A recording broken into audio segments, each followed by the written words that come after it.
WhatsApp class 12 welcome back to the channel. NPO का 5 part already uploaded है। Part 5, part 4, part 3, part 2, part 1 सारे में मैंने concepts को डील किया था और आज भी मैंने एक नया कॉन्सेप्ट लेके आया हूँ, cost of goods consume. Cost of goods consume क्या होता है, कैसे होता है, कैसे हम लोग क्रेडिटर अकाउंट बनाते हैं, स्टॉक अकाउंट बनाते हैं, इस वीडियो में हम लोग देखेंगे। तो लाइक करना मत भूलना और सबके साथ शेयर कर देना। तो चलो आज का वीडियो हम लोग स्टार्ट करते हैं। अब हम लोग को पढ़ना है कि कॉस्ट ऑफ गुड्स कंज्यूम क्या होता है। अब कॉस्ट ऑफ गुड कंज्यूम हम लोगों ने को एक अकाउंटिंग ईयर दिया हुआ है, उसमें हम लोगों ने कितना गुड्स को कंज्यूम किया है, उससे हम लोग इनकम एंड एक्सपेंडिचर अकाउंट में एक्सपेंडिचर साइड शो करना है। लेकिन हम लोग को उसके पहले कुछ निकालना पड़ता है, जैसे फॉर्मूला है opening stock plus purchase minus closing stock. कुछ ऐसा करके निकालना पड़ता है हम लोगों ने कितना गुड्स को कंज्यूम किया, एक्सपेंडिचर किया गुड्स को। तो कौन कौन से गुड्स हो सकते हैं guys? Medicine, stationery, sports material और भी बहुत सारे हो सकते हैं। तो इन सब को हम लोगों को क्वेश्चन में दिया हो रहा है कि मेडिसिन हम लोग को कितना क्रेडिटर ने परचेज किया है, किस तरह से परचेज किया है, कैश से किया है कि क्रेडिट से परचेज किया है। तो उसके लिए हम लोग को दो तरीके होते हैं। एक क्रेडिटर अकाउंट बनाना है। सबसे पहले हम लोग को क्रेडिटर अकाउंट बनाना है। क्रेडिटर अकाउंट बनाने के लिए हम लोग को सबसे पहले इधर लिखते हैं बाय बैलेंस ब्रॉट डाउन। अब बाय बैलेंस ब्रॉट डाउन क्या होता है? Opening balance. ओपनिंग बैलेंस आपको क्वेश्चन में दिया हुआ रहेगा गाइज, क्रेडिटर का 1 अप्रैल 2000 जो भी रहेगा 2000, तो वहां पे ओपनिंग बैलेंस दिया हुआ रहेगा, आपको ओपनिंग बैलेंस भर देना है इस साइड।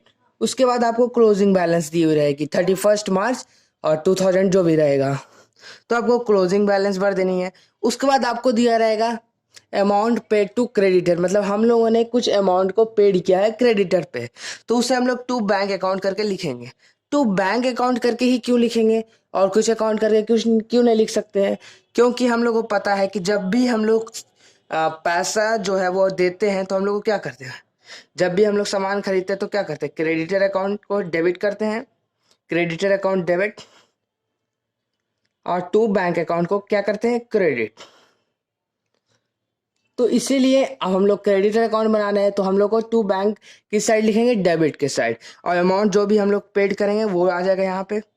बैलेंसिंग क्लोजिंग बैलेंस का फिगर यहाँ पे, ओपनिंग बैलेंस का फिगर यहाँ पे, और उसके बाद हम लोग को क्या निकलता है, बैलेंसिंग फिगर। तो बैलेंसिंग फिगर क्या होता है गाइस? बाय परचेज, जो कि हमारा है बैलेंसिंग फिगर। यही तो हम लोग को कैलकुलेट करना है, परचेज, क्योंकि क्वेश्चन में ओपनिंग स्टॉक्स दिया हुआ रहेगा, परचेज हम लोग को निकालना ही रहेगा। क्योंकि क्वेश्चन, अगर हम लोग बच्चा तो है नहीं कि सब लोग दिया रहेगा फॉर्मूला में बैठाओ आंसर पाओ, ऐसा तो नहीं रहेगा। तो इसलिए हम लोग को क्वेश्चन में कैलकुलेट करना रहेगा परचेज। परचेज को यहाँ से हम लोग कैलकुलेट कर सकते हैं क्रेडिटर अकाउंट से। अब हम लोग परचेज को कैलकुलेट करने के बाद हम लोग अब डायरेक्ट फॉर्मूला को भी अप्लाई कर सकते हैं।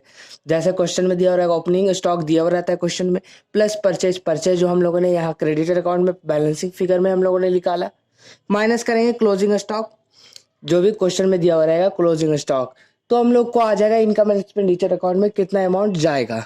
लेकिन अब हम लोग अकाउंट्स पढ़ रहे हैं और मैं शुरू से प्रेफर करता हूँ अकाउंट्स बनाना, इसीलिए हम लोग अब स्टॉक अकाउंट बनाएंगे। स्टॉक अकाउंट क्या होता है गाइस? अब देखो, क्रेडिटर अकाउंट में हम लोगों ने ओपनिंग बैलेंस किस साइड लिखा था, क्रेडिट साइड, तो इस बार हम लोग इसे डेबिट साइड लिख लेंगे ओपनिंग बैलेंस में, स्टॉक अकाउंट में। तो इधर आ जाएगा हमारा क्या, ओपनिंग बैलेंस,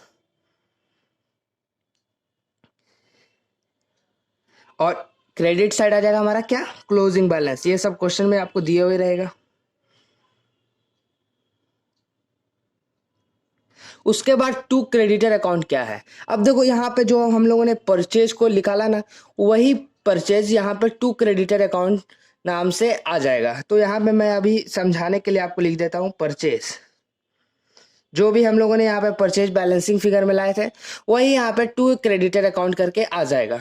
तो यहाँ पे अमाउंट आया, यहाँ पे अमाउंट जो क्वेश्चन में दिया हुआ रहेगा, यहाँ पे अमाउंट आया, तो हम लोगों को क्या आ जाएगा, balancing figure, income and expenditure account. जो भी आएगा उसे हम लोग यहाँ पे लिखेंगे और इनकम एंड एक्सपेंडिचर अकाउंट में शो कर देंगे किस साइड, एक्सपेंडिचर के साइड। और एक्सपेंडिचर का कौन सा साइड होता है गाइस, आप लोग कमेंट सेक्शन में कमेंट करके बताएंगे expenditure, income and expenditure account में एक्सपेंडिचर का साइड कौन सा होता है। तो आई होप गाइज आपको इसका कॉन्सेप्ट समझ में आ गया होगा। कॉन्सेप्ट समझने के बाद हम लोग एक क्वेश्चन को अभी देखते हैं। चलिए गाइज अब हम लोग क्वेश्चन की तरफ बढ़ते हैं। क्वेश्चन में देखो क्या दिया हुआ है, 1 अप्रैल 2019 मतलब ये क्या है, ओपनिंग बैलेंस है। 31 मार्च 2020 मतलब ये क्या है, क्लोजिंग बैलेंस है। पहचानने का तरीका था जो कि मैंने अभी आपको बताया। उसके बाद दिया हुआ स्टॉक, स्टॉक का ओपनिंग बैलेंस दिया हुआ है, क्लोजिंग बैलेंस दिया हुआ है। क्रेडिटर का भी ओपनिंग बैलेंस है, क्लोजिंग बैलेंस है। उसके बाद हम लोग का कुछ एडिशनल इन्फॉर्मेशन भी है। Amount paid by medicine, paid for medicine, हम लोगों ने अमाउंट पेड किया है किसके लिए, मेडिसिन के लिए। तो इससे हम लोग को क्या पता चलता है कि हम लोग कौन सा गुड्स को कंज्यूम किए हैं, मेडिसिन को। ड्यूरिंग द ईयर में मतलब 1 अप्रैल 2019 से 31 मार्च 2020 में हम लोगों ने पेड किया है अमाउंट को। कितने अमाउंट को पेड किया है, 25,000 को। 25,000 को पेड किया किसको, क्रेडिटर को। उसके बाद हम लोग को क्या करना है, calculate amount to be debited on income and expenditure account. कितना अमाउंट जो है वो डेबिट होगा इनकम एंड एक्सपेंडिचर अकाउंट में। डेबिट मतलब एक्सपेंडिचर के साइड कितना अमाउंट जाएगा। तो इसके लिए मैंने क्रेडिटर अकाउंट बनाया हुआ है, आप लोग भी बना सकते हैं इस वीडियो को पॉज करके। तो क्रेडिटर अकाउंट में हम लोगों ने सबसे पहले क्या पढ़ा था कि हम लोग क्या लिखते हैं, ओपनिंग बैलेंस। तो ओपनिंग बैलेंस हमारा कितना है गाइज, आप लोग क्वेश्चन से देख सकते हैं 7,200, यही है हमारा ओपनिंग बैलेंस। उसके बाद हम लोगों ने क्या पढ़ा था कि क्लोजिंग बैलेंस को लिखना है। तो क्लोजिंग बैलेंस कितना है गाइस, 55,400। उसके बाद हम लोगों ने क्या पढ़ा था कि इन सबको ऐड करेंगे, मतलब ये दोनों को क्या करेंगे हम लोग, अब ऐड करेंगे। और उसके बाद हम लोग परचेज यहाँ पर से जो भी ऐड करके आएगा, तो हम लोग पहले इसको ऐड करते हैं 30,400। उसके बाद हम लोग क्या करते हैं, इस साइड 7,200 है, तो यहाँ पे बाई परचेज करके हम लोग लिखेंगे तो कितना आ जाएगा, 23,200 बैलेंसिंग फिगर। तो अब हम लोग इसको ऐड करके बैलेंस करके 30,400। आप लोग देख सकते हैं यहाँ पे बैलेंसिंग फिगर आ चुका है परचेज का फिगर, बैलेंसिंग फिगर आ गया है 23,200। अब बाई परचेज लाने के बाद हम लोग फॉर्मूला को भी लगा सकते हैं जो कि था opening stock plus plus purchase minus closing stock. तो हम लोग फॉर्मूला को भी इम्प्लीमेंट करके देख सकते हैं कि फॉर्मूला से क्या हमारा परचेज इतना आ रहा है या फिर कुछ और है। तो परचेज हम लोग यहाँ से निकाल सकते हैं इनकम एंड एक्सपेंडिचर अकाउंट में कितना जाएगा, प्लस हम लोगों ने कितना परचेज को लाया था 23,200, माइनस करेंगे हम लोग क्लोजिंग स्टॉक को 3,000। तो हमारा क्या निकल के आएगा guys, income and expenditure account में कितना एक्सपेंस गया, 24,200। आप लोग देख लेना कहीं पे कोई मिस्टेक नहीं है। मिस्टेक होगा तो कमेंट सेक्शन में पूछ लेना, मैं वहाँ पे क्लियर कर दूंगा। या फिर इंस्टाग्राम पे आप मुझे डीएम कर सकते हैं, इंस्टाग्राम का यूज़र नेम आपको दिखाई दे ही रहा होगा। तो आप यहाँ से भी इनकम एंड एक्सपेंडिचर अकाउंट का अमाउंट निकाल सकते हैं। या फिर मैंने एक और तरीका क्या बताया था, स्टॉक अकाउंट बना करके। अब स्टॉक अकाउंट क्या होता है हम लोगों ने अभी पढ़ा। सबसे पहले हम लोग क्या लिखेंगे, बैलेंस जो दिया हुआ है, ओपनिंग बैलेंस कितना है स्टॉक अकाउंट का, 4,000। उसके बाद जो भी परचेज किए हैं, मतलब हम लोगों ने क्रेडिट पे जो परचेज हम लोगों ने बैलेंसिंग फिगर में निकाला था क्रेडिटर अकाउंट में, उसे हम लोग लिखेंगे तो कितना था 23,200। उसके साथ साथ हम लोग balance by balance carried down. तो कैरेट डाउन में हम लोग क्या लिखते हैं, क्लोजिंग बैलेंस मतलब 3,000। उसके साथ साथ 24,200 जो कि हमारा बैलेंसिंग फिगर होगा।